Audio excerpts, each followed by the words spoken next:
கர்த்தராகிய இயேசு கிறிஸ்துவின் பரிசுத்த நாமத்திற்கு ஸ்தோத்திரம் சொல்லி உங்களை இந்த கிருபையின் புதையல் நிகழ்ச்சிக்கு வரவேற்கிறேன்.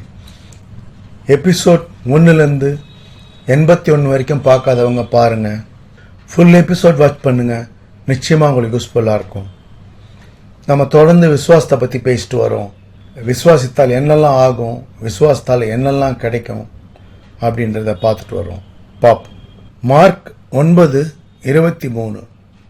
இயேசு அவனை நோக்கி, நீ விசுவாசிக்க கூடுமானால் ஆகும், விசுவாசிக்கிறவனுக்கு எல்லாம் கூடும் என்றார். விசுவாசிச்சா எல்லாமே கிடைக்கும்.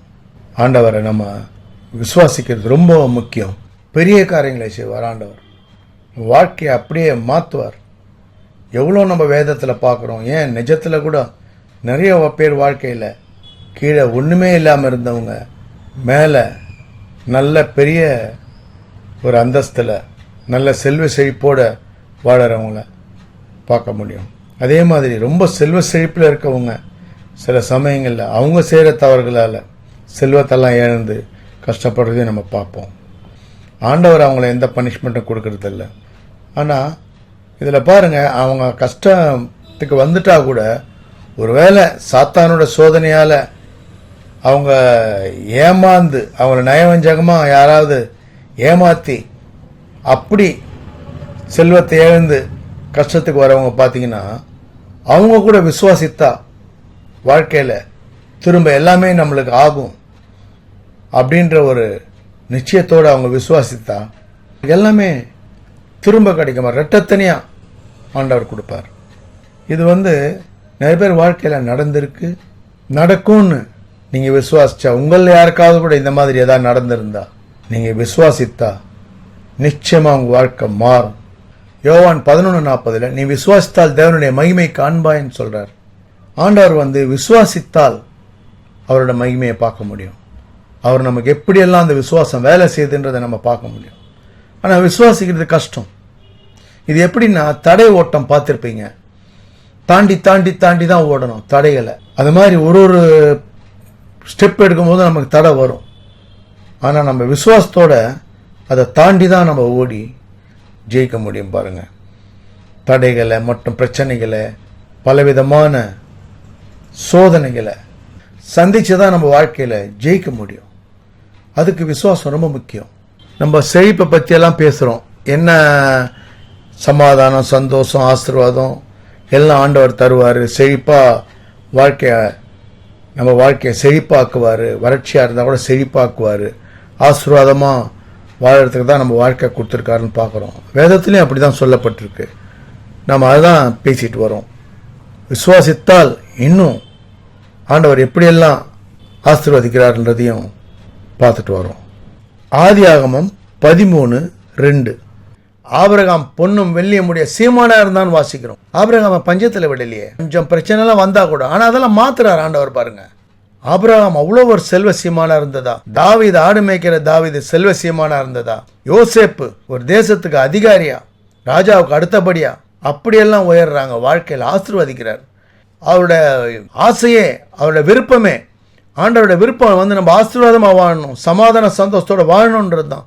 நம்ம கஷ்டப்படணுன்றது அவருடைய திட்டமும் இல்லை, அவருடைய எண்ணமும் இல்லை. நாம் அதனால தான் நம்ம வெற்றி, செழிப்பு, சமாதான சந்தோஷம் இதெல்லாம் பேசுகிறோம். விசுவாசிக்கும் போது இன்னும் நிறைய, அவர் சாதாரணமாகவே பார்த்தீங்கன்னா அவர் நமக்கு ஆசீர்வாதன்றது அவர் விருப்பத்தில் அவர் கொடுக்கறதுக்கு இருக்கார். ஆனால் நம்ம விசுவாசிக்கும் போது இன்னும் அதிகமாக பெற்றுக்கொள்ள முடியும். இப்போ பாருங்கள், நிறைய பேர் இந்த புது வருஷம் நம்ம ஆரம்பிச்சிருக்கோம். நம்ம இந்த புது வருஷத்தில், பழைய வருஷத்தில் நிறைய பேர் நிறைய கஷ்டங்கள் அனுபவிச்சிருக்கலாம். ஆனால் அந்த கஷ்டத்துலேருந்து உங்களை புது வருஷத்தை கொண்டு வந்திருக்காரு. நீங்கள் 0லேருந்து மேலே வரணுன்றது கூட இல்லை, மைனஸ்லேருந்து மேலே வரலாம். மைனஸ்ன்றது என்ன? கடன் பிரச்சனை இருக்கா, உங்களுக்கு ஹெல்த் பிரச்சனை இருக்கா, இல்லை பிஸ்னஸில் பலவிதமான நெருக்கடியாக சுற்றி உங்களுக்கு மதிலை போன்ற பிரச்சனையா, எரிகோ மதிலை மாதிரி அப்படி ஒரு பிரச்சனை இருக்கா உங்களுக்கு. ஆனாலும் நீங்கள் விசுவாசித்தால் தேவனுடைய மகிமை காண முடியும். ஆசீர்வாதம் எல்லாம், உங்கள் துக்கம் சந்தோஷமாக மாறும், உங்கள் வாழ்க்கை வெற்றியாக மாறும். ஆண்டவர் ஜெயத்தை கொடுப்பார். மனுக்குலத்தை கஷ்டப்படுறதுக்காக அவர் உருவாக்கலை, ஆசீர்வாதமாக ஆண்டு அனுபவிக்கிறதுக்காக தான் படைத்தார். ஆதாம் செஞ்ச பாவம், அதுக்கப்புறம் நம்ம வம்சங்களில் பாவங்களால் தான் நமக்கு பிரச்சனையை தவிர அவர் எந்த கஷ்டமும் தரதுக்கு விருப்பப்படவும் இல்லை, அவரால் எந்த கஷ்டமும் வரவும் இல்லை. நீங்கள் சிந்தனை பண்ணி பாருங்கள், ஆண்டவர் தான் இதை செஞ்சிட்டாருன்னு சொல்லுவாங்க. இல்லை, ஏன் எனக்கு உலகத்தில் இவ்வளோ பேர் இருக்காங்க, எனக்கு மட்டும் ஏன் இவ்வளோ கஷ்டம்? தவறான சிந்தனை. கஷ்டம் உங்களுக்கு அவரால் வரல, சாத்தான்றது பல விதத்தில். சாத்தான்றவன் நரகத்திலேருந்து வரவன் தான் இல்லை, நம்ம சுற்றி இருக்க மனுஷங்கள்லே எவ்வளோ பேர் தீய சிந்தனை, தீய குணங்கள், பயங்கரமாக ஒருத்தரை அழிக்கிறதுக்கும் ஒருத்தரை கெடுக்கிறதுக்கும் காத்துட்ருக்காங்க. எப்போ நீங்கள் என்ன ஆவீங்கன்றதை காத்துட்ருக்காங்க. உங்களை சுற்றி இருக்கவங்களே, அது உங்கள் சொந்த பந்தமாக கூட இருக்கலாம், நண்பர்களாக இருக்கலாம், யார் வேணாம். நீங்கள் மேலே வந்தால் எப்போ நீங்கள் கீழே சாய்வீங்கன்னு பார்த்துட்டே இருப்பாங்க. நீங்கள் முன்னுக்கு வர்றதை விரும்பாதவங்களாக இருப்பாங்க.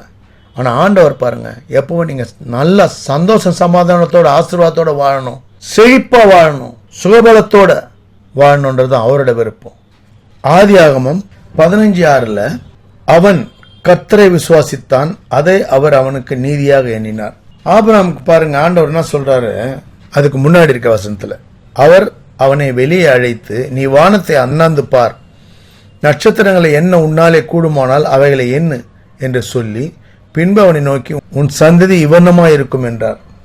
பாருங்க எப்படி சொல்றாரு, நட்சத்திர கூட்டம் மாதிரி ஆபிரகாமோட சந்ததியில் தான் நம்ம எல்லாம் வரும். அது மாதிரி தான் நடந்தது, ஆண்டவர் சொன்னது மாறலையே. அதுக்கப்புறம் தான் இந்த வசனம், அவன் கர்த்தரை விசுவாசித்தான், அதை அவர் அவனுக்கு நீதியாக எண்ணினார். விசுவாசம் பாருங்க, அவர் ஆண்டவர் அவரை நேசிக்கிறார். ஏன்னா இவர் உண்மையா ஆண்டவரை நேசிக்கிறார். ஆண்டவருக்கு கீழ்ப்படிதலா அவரை துதிச்சு அவர் சொல்ற எல்லாத்தையும் செய்கிறார், விசுவாசிக்கிறார். அதனால அது அவருக்கு நீதியா எண்ணப்படுது. எபிரேயர் 11:6 ஒரு வசனம், விசுவாசம் இல்லாமல் தேவனுக்கு பிரியமாயிருப்பது கூடாத காரியம். பாருங்க, விசுவாசம் இல்லைன்னா அவருக்கு பிரியமா எப்படி இருக்க முடியும்?